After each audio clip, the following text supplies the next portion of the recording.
Good morning बच्चों।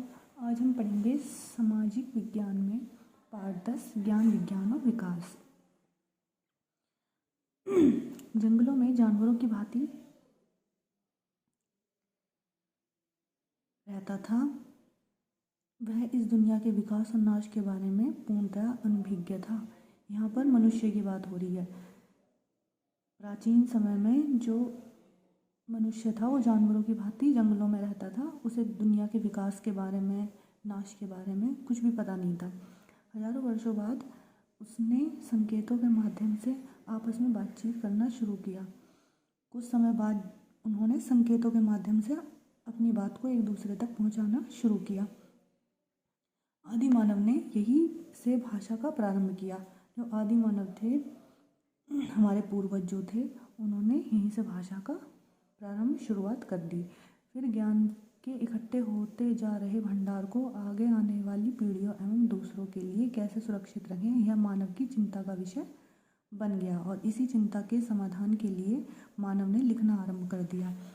अब उन्होंने ये सारी जितनी भी बातें थी, इनको सुरक्षित रखने के लिए एक चिंता का विषय बन गया कि इन्हें सुरक्षित कैसे रखा जाए, आने वाली पीढ़ियों को कैसे बताया जाए।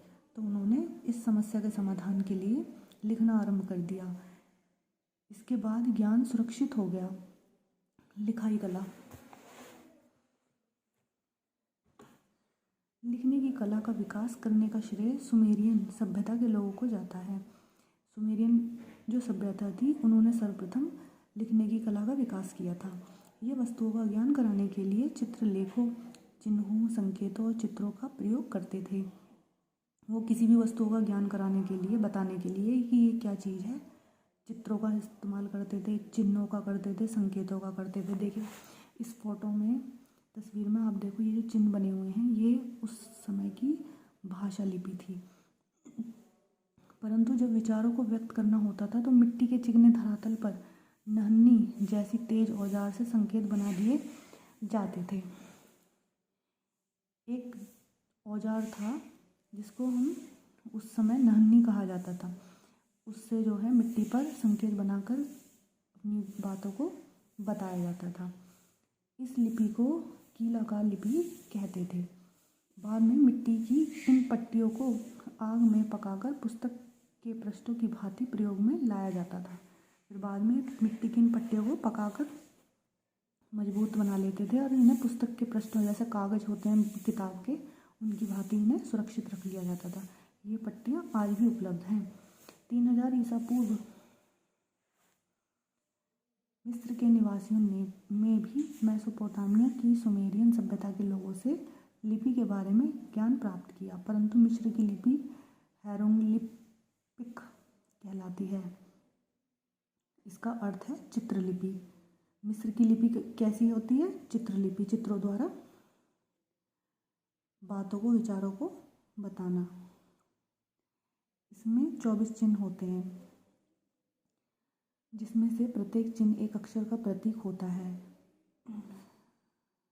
जैसे हमारी हिंदी भाषा में और अंग्रेजी में अल्फ़ाबेट और हिंदी में स्वर व्यंजन होते हैं, उसी प्रकार इस भाषा के 24 चिन्ह होते हैं, जिनमें से प्रत्येक चिन्ह का एक अक्षर का प्रतीक था। बाद में मिस्र निवासियों ने संकेतों का प्रयोग करना प्रारंभ कर दिया।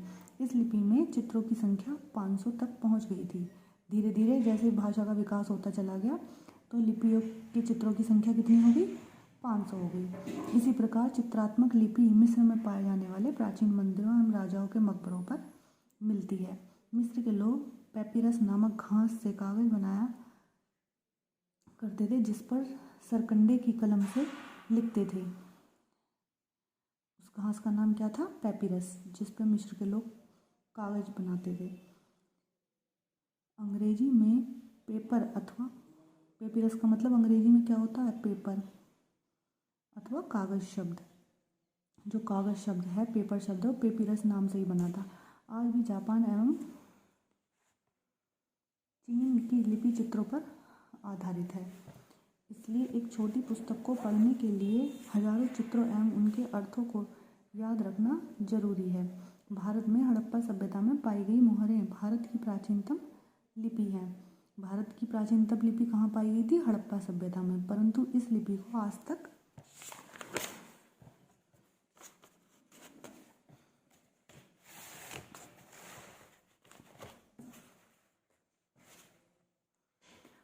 संभव नहीं हो पाया है। बाद में ब्राह्मी एवं खरोष्ठी लिपि का भी प्रयोग किया गया। हमारी राष्ट्रीय भाषा हिंदी की लिपि देवनागरी भी प्राचीन ब्राह्मी और खरोष्ठी लिपि से ही बनी है। यह लिपि ध्वनि चिन्हों पर आधारित है। इस लिपि के साथ हमारे देश में उर्दू, अरबी एवं फारसी लिपि का भी प्रयोग किया जाता है। अंग्रेजी भाषा में 26 अक्षर हैं जिसे रोमन लिपि में लिखा जाता है। हिंदी और संस्कृत भाषा वो किस लिपि की है? देवनागरी लिपि की। अंकों की कहानी। आदि मानव गुफाओं में उन जानवरों के चित्र बनाता था जिनका वह दिन भर शिकार करता था। वह दिन भर शिकार कर रात को उनके चित्र बनाता था अपनी गुफाओं में, परंतु जितने जानवरों का शिकार वह करता था उन सभी के चित्र गुफा में बनाना संभव नहीं था।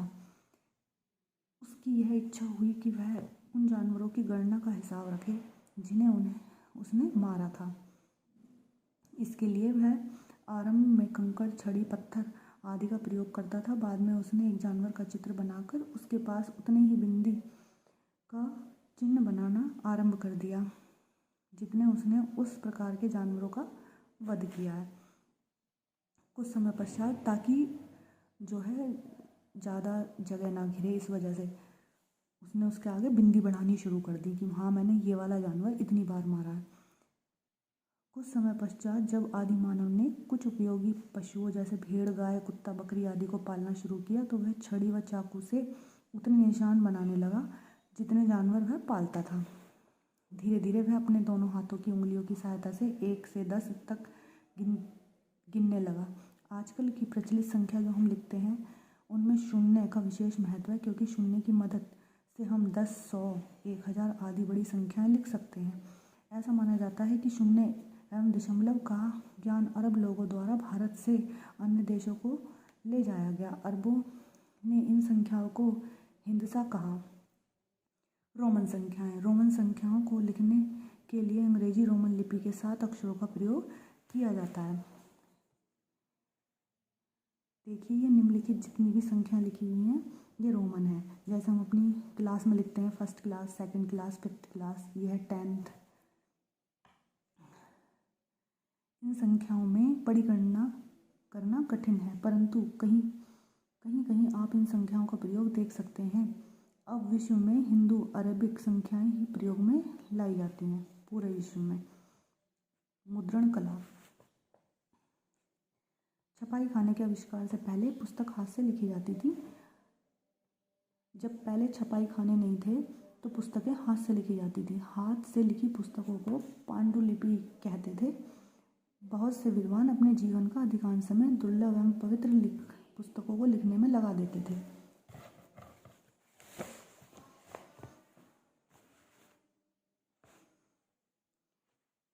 इसलिए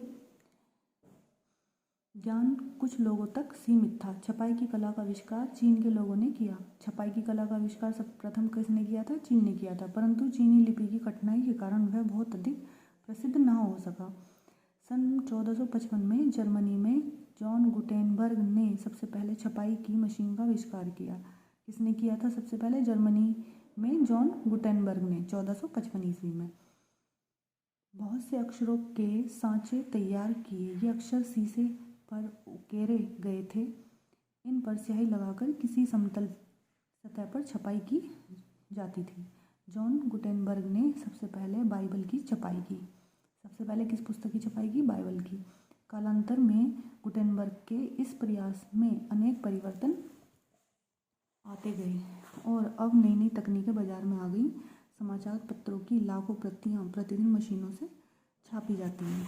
पहले यह काम बहुत धीमी उसमें होता था गति में, अब ये बहुत तीव्र गति में होने लगा है। कागज की कहानी। हमारे देश में प्राचीन काल में भोजपत्रों पर हाथ से ग्रंथ लिखे जाते थे। सबसे पहले कागज की जगह क्या प्रयोग होता था? भोजपत्र, जिन पर लिखा जाता था। भारत में जो भोज नामक मुलायम लकड़ी वाले वृक्ष की छाल या पत्ते होते थे, ताड़पत्र या ताड़ के पत्ते भी इसी कार्य में प्रयोग होते थे।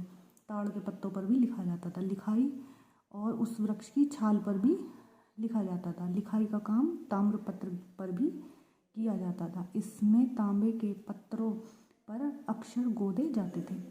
सबसे पहले कागज मिस्र में बनना शुरू हुआ। पुराने समय में मिस्र देश में नील नदी के किनारे बरू जैसी मोटी घास उगती थी। सबसे पहले कागज़ बनना कहाँ प्रारंभ हुआ था? मिस्र में। पुराने समय में मिस्र में नील नदी के किनारे घास उगती थी जिसका नाम था बरू। ये बहुत ही मोटी घास थी। उसके बारीक बारीक छिलके उतार कर उन्हें एक साथ जोड़कर पहले ऊपर से नीचे की ओर उन्हें एक परत में जमाते थे, फिर दाएं से बाएं दूसरी परत जमाते थे, फिर इसके ऊपर भारी वजन डालकर दबाने से कागज़ बन जाता था। जिस घास से यह कागज़ बनाया जाता था उसे पेपिरस कहते थे, इसलिए अंग्रेजी भाषा के कागज़ का नाम पेपर पड़ा। धीरे धीरे कागज़ बनाने के कार्य में प्रगति होती चली गई। आज कागज़ बहुत अधिक परिमाण में कारखानों में बनाया जाता है। छपाई की कला का भी विकास होता रहा। आज छपाई की बड़ी बड़ी मशीनों का प्रयोग होने लगा। अब तो है छपाई की बड़ी बड़ी मशीनों का आविष्कार हुआ जिससे प्रगति होती चली गई इस क्षेत्र में। ये मशीनें कुछ समय में काफ़ी सामग्री छाप देती हैं। अब इस छपाई के कार्य में ज़्यादा समय नहीं लगता। पुस्तकों के विकास के बाद पत्र पत्रिकाएँ भी छपने लगीं। पहले पुस्तकें छपती थीं, अब पत्र पत्रिकाएँ भी छपने लगीं। अब तो पुस्तकों, समाचार पत्रों तथा पत्रिकाओं में भी चित्र भी छपने लगे। अब इन सभी चीज़ों में चित्र भी छपने लगे।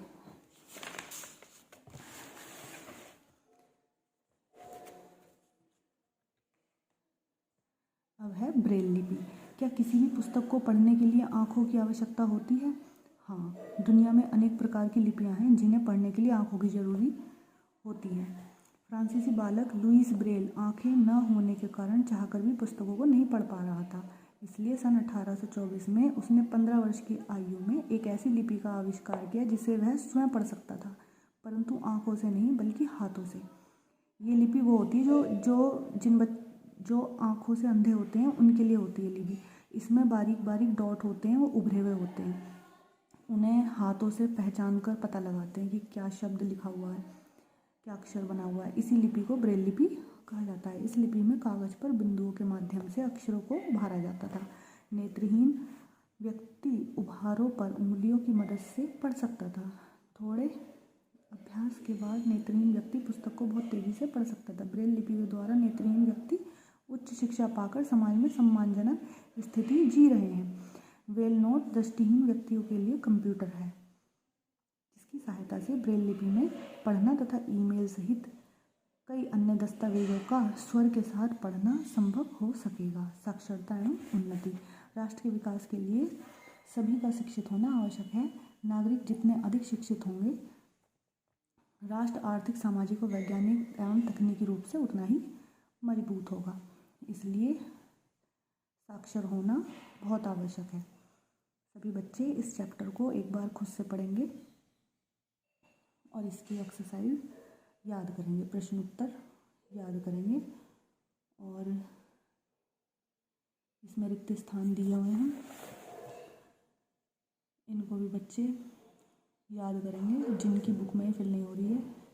इस लेसन को पढ़ के इसमें सभी बच्चे इसे भरेंगे अपने आप खुद, और ये बहुविकल्पीय प्रश्नों पर भी स्वयं निशान लगाएंगे।